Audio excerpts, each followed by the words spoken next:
Hey, BookTube, welcome to Jackie's Literary Corner, and it's time for some literary ramblings. Okay, so September is almost over, and I probably won't get anything else read. I was hoping that maybe I could use The Awakening by Kate Chopin as my last September read, but I did not realize how long it was. And I guess maybe when we read it in one of my college English classes, maybe we only read an excerpt of it, or maybe I was just thinking about my mom when she read it because she took some classes a few years ago, college classes. But anyway, so that will not be my last read. I probably won't get anything read, but I have started some books. Books that I'm hoping will be finished by the first week in October, which is essential. Or at least books that are going to take me, books that are like tomes, and I might, unless I start them now, I probably won't be getting them done in October. But I would like to, ideally. One of them being this one. This is the third and final book in the Farseer trilogy, and I want to get this one finished because I have heard that, like everybody else, I'm excited to read the Live Ship Traders trilogy, which I've heard a lot about, and people said that this is not her best trilogy, the Farseer trilogy, but that the Live Ship Traders trilogy is the favorite in her Realm of the Elderlings universe. But I still love this trilogy. I'm having a good time with it. And like I said, this is the last one, and it's, as the title implies, the main character of the whole trilogy is going on a sort of quest. A kind of self-discovery type journey where he's trying to figure things out. And, things did not start out well in this book for Fitz's character. And actually, unfortunately, he thought people were mad at, he wasn't in a good place with his found family in the beginning of the book, and he's still not in a good place with them because they're all mad at him now. Which, I guess because we're reading from his perspective, or we're in Fitz's head, I get mad at the other characters on his behalf. But at the same time, once I'm done reading and I take a break from the book, I realize, well, the other characters, I can understand why they're so angry and so frustrated with him and so hurt by his choice not to tell them that he's alive. But there's a few new characters that are introduced in this final book, like Kettle and what is her name?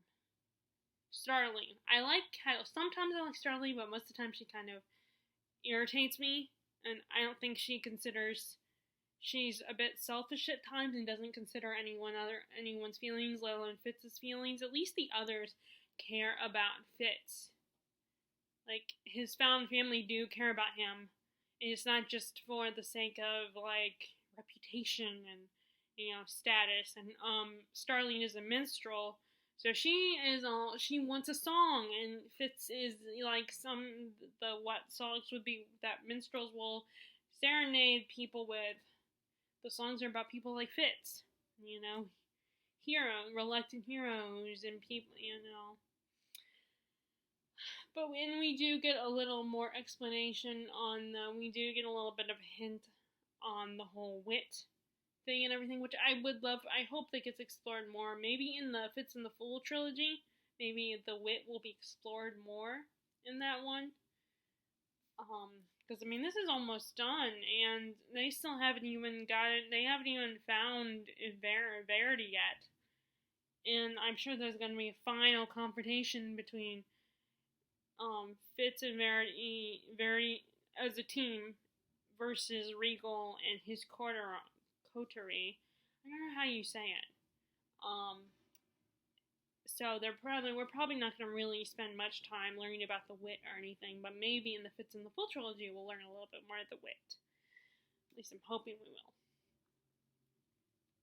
But as you can see, I'm almost done. There's I'm in chapter 25, and there's 41 chapters. So I'm gonna read a little bit this evening, and then I'm actually off tomorrow. Hallelujah, I'm off, and I'm actually off on a Thursday. Doesn't mean they won't call me. No one asked if I can come in, but like I said, I'm gonna probably say no, and then I can't, or I might ignore it or something. I do not like going to work on Thursdays. But anyway, I mean, I know there will be some days where I'll have to let them know I'm available, that I can come in, but I'm hoping they won't. But anyway, so I'm gonna read, like I said, I'm gonna read a little bit of this. I'm gonna read as much as I can tonight, and then I'm gonna read some more tomorrow. And actually, I've decided I'm gonna go. The Roast Office Bookshop is open now, but it's only opened 3 days a week. It's open Tuesday, Wednesday, and Thursday, and then it's closed. And the same thing with the library because they're connected. They're the same. But that means I haven't been able to go. Since I worked almost all the days I was off last week were the days when it wasn't open. And not that I really need to go because I just actually made a purchase on thrift books, but I kind of want to go, and I'm kind of hoping to find, I might buy Dracula if it's there, but I might not. I might just because I want to get one of the Penguin English Library editions, or a cloth bound edition or something, a nice one. I want to order off thrift books. But yeah, so I'm gonna work on this one, and I will probably bring it with me tomorrow. And obviously, this is not a Halloween-esque or Victorian literature read, which is what October is for me. Has been the last couple years. And the other 3 books that they don't really fit the themes of Victober or Halloween-esque reads. Well, although one of them is kind of a bit of a gothic mystery type story, so it could fit in, but it's not Victorian. But anyway, I'm buddy reading this one, Paradise Lost, and I admit I can't entirely comprehend all the text, but just because I know the stories and stuff, the basic stories about Adam and Eve and the eating the fruit of knowledge, the snake, and they were kicked out of the Garden of Eden because they ate the fruit of knowledge, which made them ashamed and more self-aware. And the whole fall of Lucifer, and he was the most beautiful angel, and he questioned God, and he fell from grace, and he runs hell essentially. So I know enough information that I'm not so lost. But I don't entirely comprehend what I'm reading. I'm trying though, and just because you don't comprehend what you're reading does not mean you shouldn't try at least. And you should just give up on something like this. I spent money to buy this, and God damn it, I'm gonna learn. I am going to understand this book. I'm going to understand the text. And like I said, I'm buddy reading this with one of my best friends, Sheree. So maybe if we talk about it together, online, then maybe that will help us, help her. If she understands it more than me, she might be able to help me comprehend it a little bit more. I mean, I should have brought it with me to, when we went to visit my grandma in South Carolina, COVID safe. I was cautious. I wore my mask, washed my hands, didn't really hug or touch anybody. But we went, and I was thinking, I have because I still managed to bring a whole bunch of books I barely read while I was there. And, so I figured, I'm not gonna bring it because that, and I can always come back to it. But when we were driving down there, I kind of wish I had, because then my dad and I could talk about it on the way down there. But, I didn't, so I didn't think about it. I was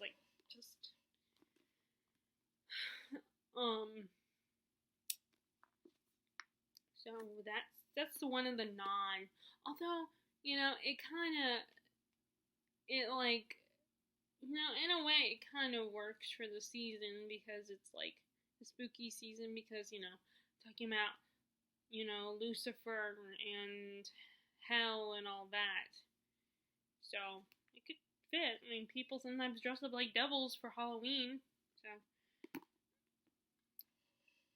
although I think in the other one, the one by Dante, Inferno, would probably work better for it because it's actually about hell itself and the 7 circles of hell. But I'm not reading that one. We're reading Paradise Lost. So, and this is the other one that I feel like, it's kind of a gothic.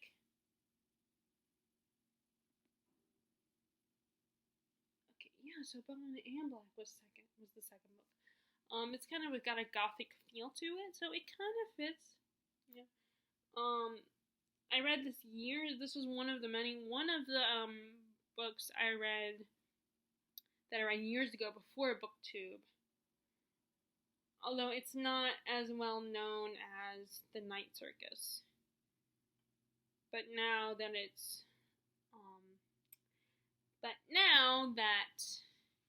she has published another book, now I think people are more interested in reading this. But this is essentially about this famous reclusive author who writes this collection of fairy tales, and this reporter or journalist is sent to talk to her and find out her story. Because this woman, whenever people ask about her life, she always comes up with a story. Like, she never tells anyone the truth. So, and she has decided that she wants to tell the truth finally. So this journalist is the one she's going to tell the truth to, her life story. So it's kind of, a lot of people have been comparing it to the what's it called?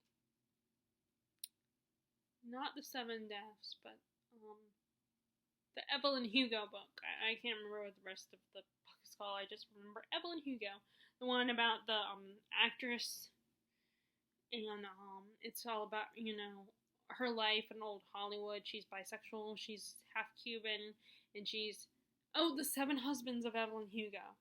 The woman who she's married 7 men, and it's always been this big mystery on why she had so many marriages.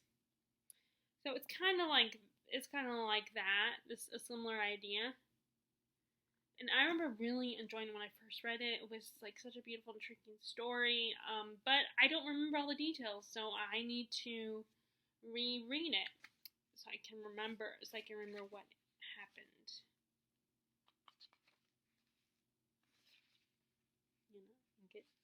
I remember there were some weird siblings involved. That maybe her mother or something. The author's mother was this eccentric, selfish woman or something. I remember something about siblings that had were kind of, well, I don't know. It's been a while, so I will definitely be rereading this book this month as well. And like I said, it kind of fits and it kind of doesn't. Like, it's not Victorian, it's not horror, but it's kind of got a gothic feel to it.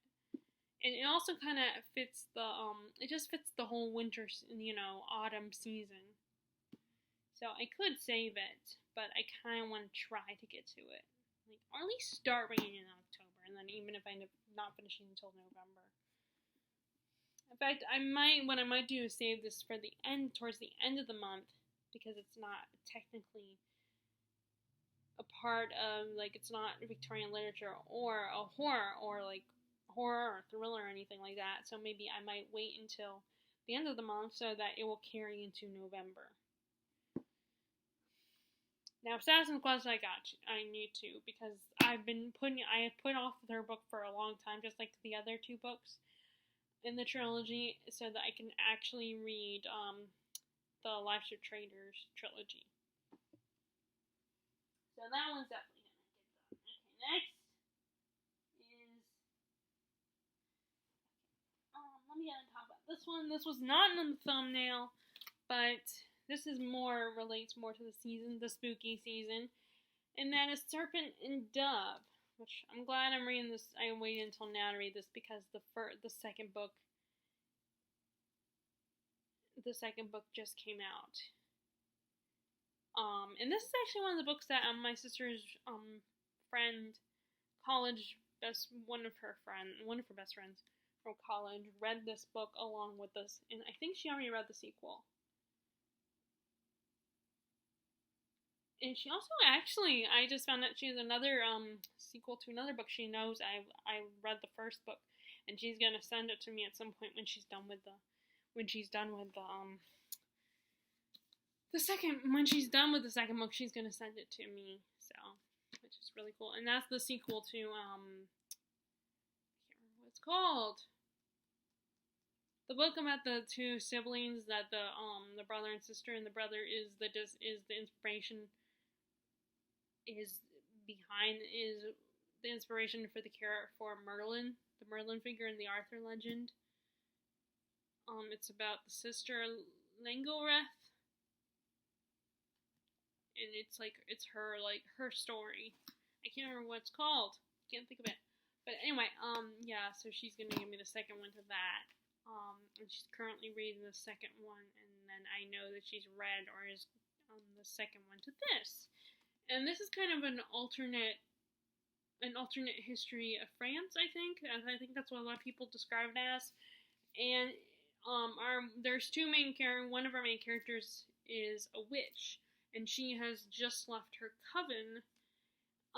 And she, due to circumstances, she is forced to marry this guy who's a witch hunter, but he does not know that she's a witch, but she knows he's a witch hunter. So they are, so it's kind of a arranged marriage situation, like a marriage of convenience, and I'm guessing they eventually fall in love. But I'm sure by the end of the book, he's gonna find out she's a witch, and that's gonna ruin everything, and it's probably going to end on a cliffhanger where he's mad at her because she's revealed to be a witch. And I believe there's some romantic stuff. It's probably, I'm wondering if it's like the romance is kind of like Sarah J. Maas, like how Sarah J. Maas writes, with her romance, where there's some sexy times, but there's not. It's not it's not described, like there's no diagram or anything. It's not like very thorough in her descriptions about the sex scenes. She just like fade to black or something. So I'm wondering if it's that, or if there's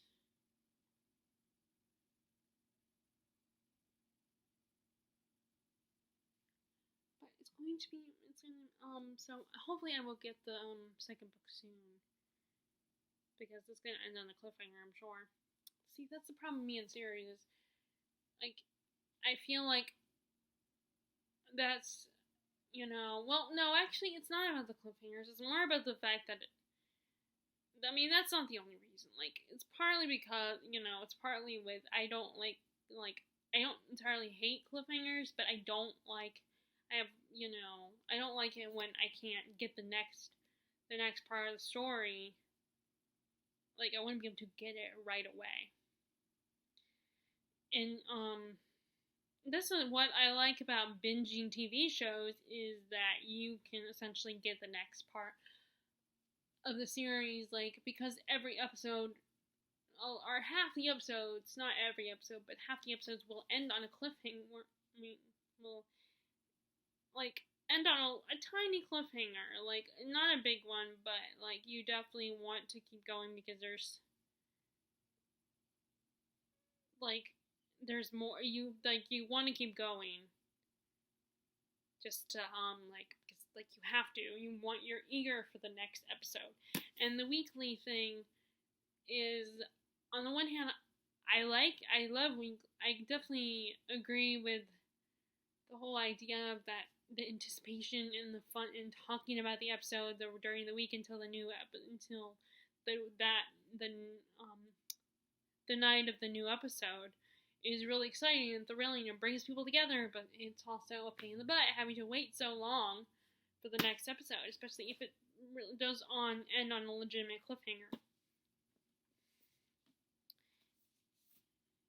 And so it's just I want to be able to get access to get the next part right away, be able to jump into the next part right away. Maybe not right after I read it, but soon. Which, and I just keep, and so my problem with series is I'll get excited about the first book, but then I'll read it and then I'll have to wait for a while until the next book. But of course, that's not the only reason I don't like. I have figured out recently that I need to, like, when it comes to series, I probably shouldn't just buy the next book. I should buy all the books. Because, so that I don't have to wait too. It's just that it's also, I mean, it's expensive to buy a box set of a book series. Like, but anyway. So this, like I said, this involves wishes. So, but I feel like I need to finally get to it. Okay, so let's go ahead and now it's time for the Victober. Well, okay, I got one more that's not Victober related, and that is Shirley Jackson, the Haunting of Hill House.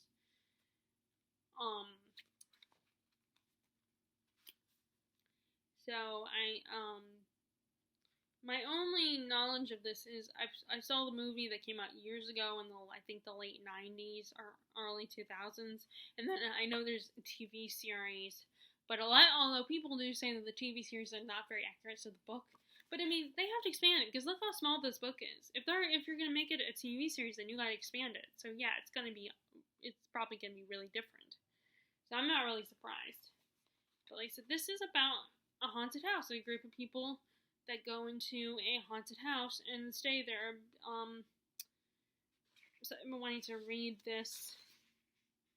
So finally I bought it.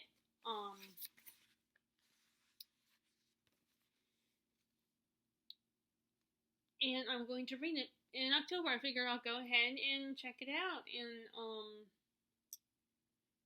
I did see We Always Lived in the Castle is on the Libby app, so I might get it there and just get it from the library. Either that, or I might go ahead and... well, it does say inspiration for the Netflix series, so it says inspiration, doesn't say, it's, it just says it inspires. So I feel like I imagine the TV series basically took the main plot and then elaborated on it and maybe changed some things, which shouldn't be a surprise to people. But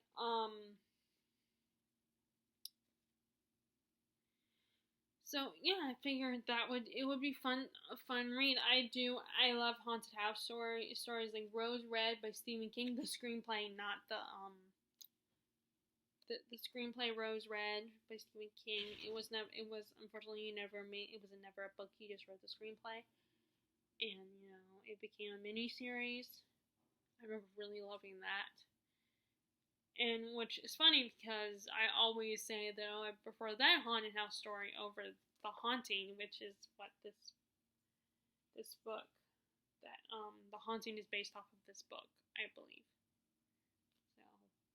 Let's see. I might change my mind, but I might love the book, maybe not the movie.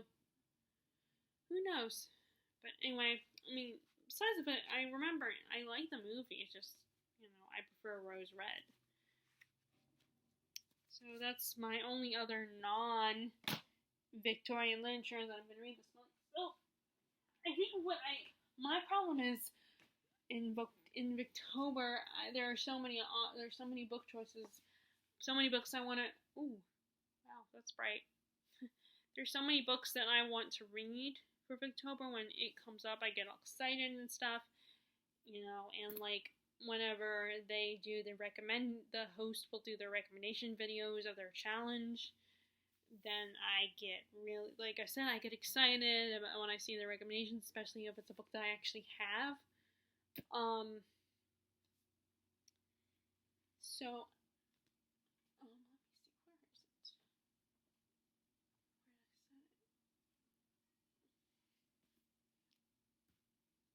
I don't know where I sent it, but I was going to read The Woman in White.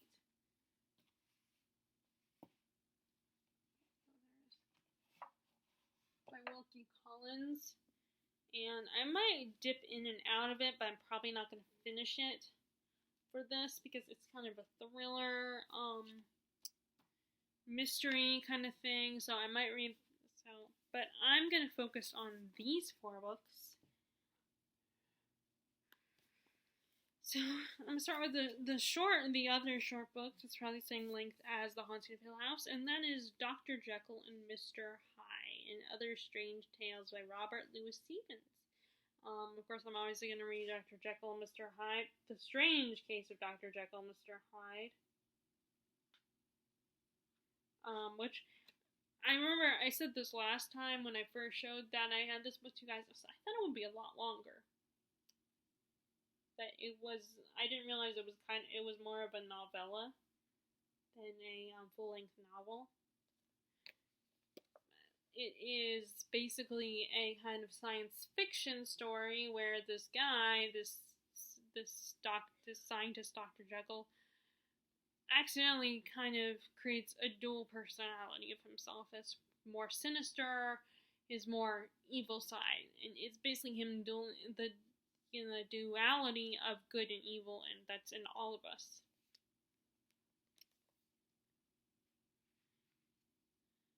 And I've seen, the closest I came to seeing a non-screen adaptation is,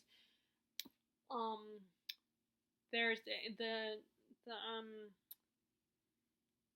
the Mary Riley movie, the movie based on the Mary Riley book, because there is a book for that one, which is, it's basically about a servant that worked for Dr. Jekyll, and Mr. Hyde fancies Mary Riley and likes her, which actually, of course, if you think about it, which means that Dr. Jekyll likes her. And actually, now that I think about it, it kind of reminds me of what they did with the character of Harry Greenwood in Charmed, a Dr. Jekyll, Mr. Hyde thing with his character. I thought that was interesting. Unfortunately, there were apparently one of the criticisms it received in a recent article I read is that Harry had no personality, which I disagree with. But actually, now that I think about it, it kind of reminds me of that a little bit. What happens to Dr. Jekyll in the story. So I'm gonna read. It's not that long of a book, obviously. It only it's 58 pages. Page 11 to not 58 exact, but it's 11 to 58 to page 58. So and maybe I'll like this better than Treasure Island, because I attempted Treasure Island. I didn't really like it. I kind of find it boring. So, but, people's interests change, people's tastes change, and, I thought about maybe trying it again one day. Maybe it's just one of these things where I took too long of a break to read it, and then I just lost interest in it. So, and it's a little bit long, and it's obviously a bit longer than Dr. Jekyll and Mr. Hyde, so.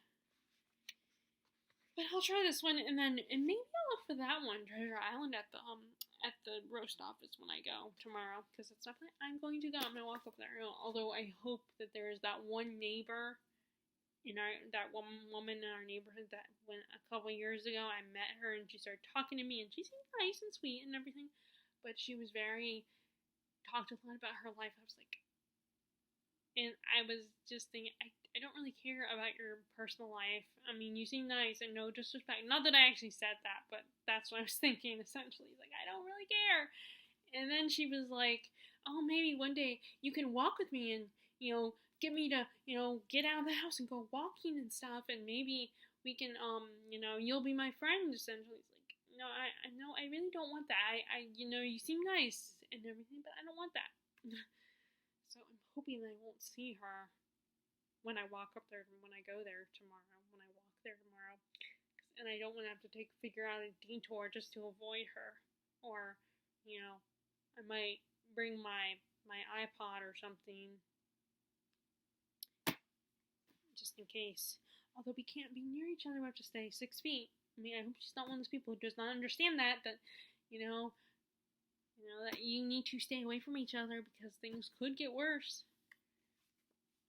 But, so, anyway, I'm definitely going to start with this one. Oops.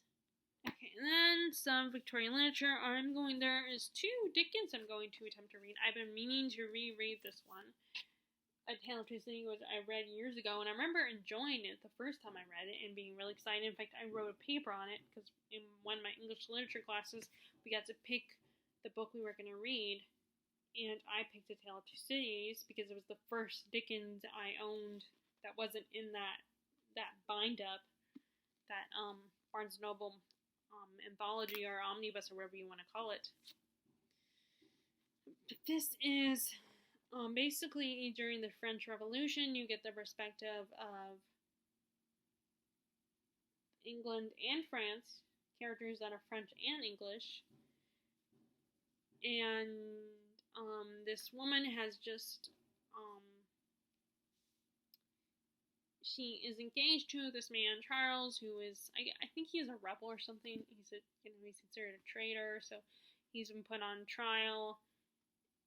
And she must protect him from getting killed. And their friend, Sidney Carton, offers to help. And he secretly is in love with the woman. And as I said in my last video where I talked about this, is I feel like this could benefit would have been more interesting if it had been a love triangle. Which I know, God forbid, I talk about love triangles on BookTube. I know that a lot of people just hate love triangles. But I'm with the people who think that any trope can be good as long as it's done well. And I know maybe people will disagree, but I do think love triangles can be done well.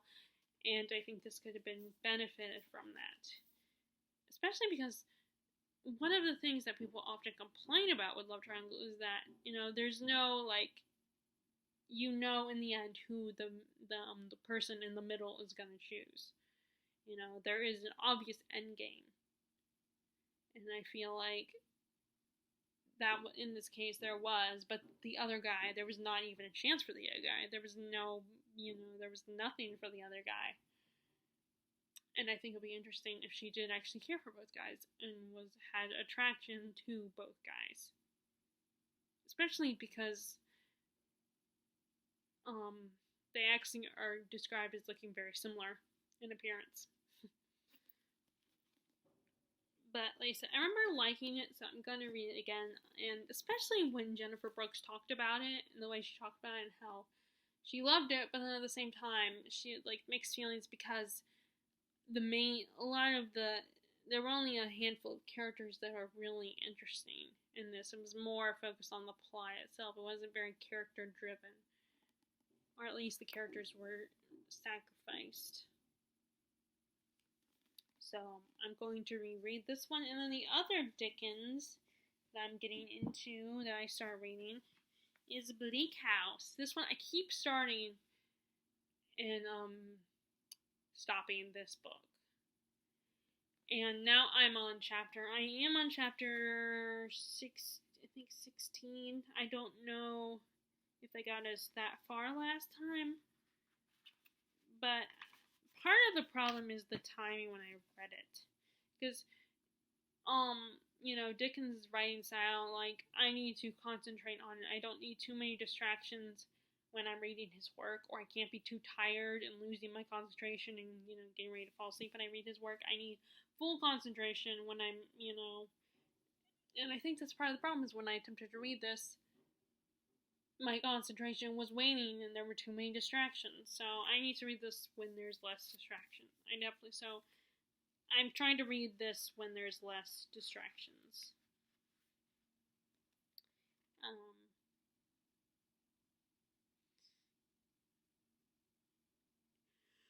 But we have our main, and it's interesting though that Dickens,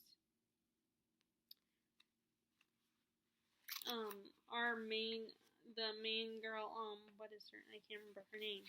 We'll say it. Esther when we get to her her parts in the book, they're all in first person, but when we're like with Lady Deadlock, um, it's in third person.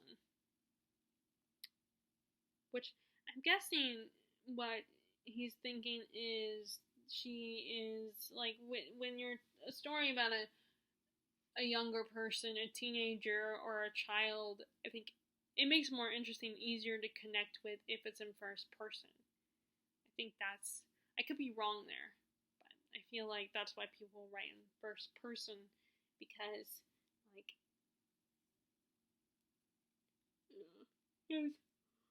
it's more personal when it's like I did this, I feel this way, or I was asked, kind of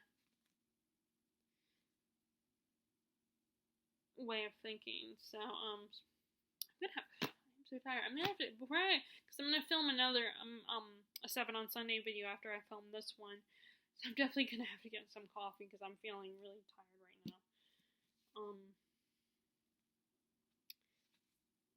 So yes, I'm gonna read that, and I feel like next year for Tome Topple, what I need to do is like just only read, one big tome and then the rest are smaller books, or just read 2 tomes and only 2 tomes, don't read anything else. It's very hard because I get excited and I hear about all these suggestions for books I can read, and it's very, just really stressful to make decisions. And I don't know if reading 2 Dickens is a good idea. Who knows? But I'm going to try it. And then the other thing I'm going to look into is I figure I need to, like, read some of the stories in here. Some of the short stories. I mean, they're not that long. It's just, it's a physically big book. And even though it's a bunch of short stories, it's still, like, I feel like it's still kind of intimidating to add at some extent, because of its its size, and it's a hardback book. It's not paperback. It's not like the Fitzgerald book where I could travel with the Fitzgerald book, and it will still add some weight because it's a chunker of a book, but it's not as, and it will take up space, but it's like not hardback. So I figured this would be a good opportunity to finally read some of the short stories. And this, again, like I've attempted them a couple times, and I like it. It's just, I love the writing style. Just,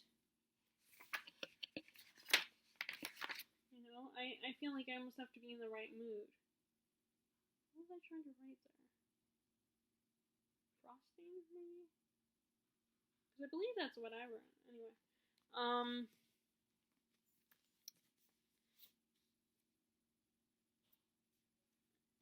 To start to read some of the stories in there. Okay, I can hear.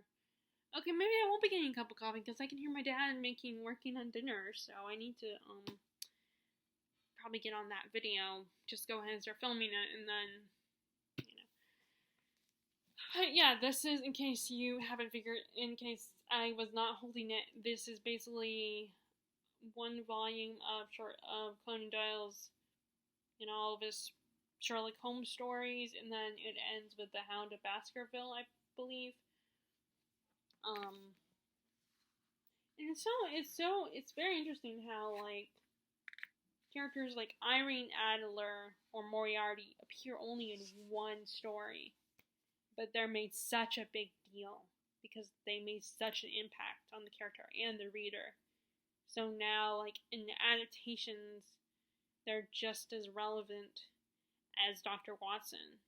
They're in the stories, like in the Robert Downey Jr. movies, and then in the Sherlock series by BBC with Michael Fassbender with I can't think of his name, but anyway, it's the stories with. Moriarty plays a role in it, a huge role in both versions. And so does Irene Adler, so that's kind of interesting, especially when they're only in one story. And I feel like part of me is nervous because the adaptations make it more exciting and thrilling and action-packed. And the series is more like about intrigue and figuring and understanding how Holmes has figured out each of these cases. And it's Dr. Watson's observations on Holmes, and which I think that probably helps though, is when it's from Dr. Watson's perspective, it's him narrating the story. It makes it, because if it was Sherlock Holmes narrating the story, then it would be so boring. And it would not be interesting at all. So I'll read a handful of these. I don't know which ones. Like 4 or 5 of them, probably.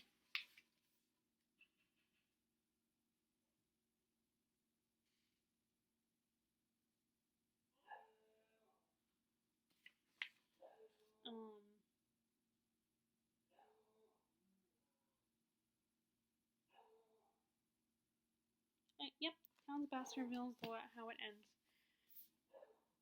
Okay, so anyway, this is my reading for October.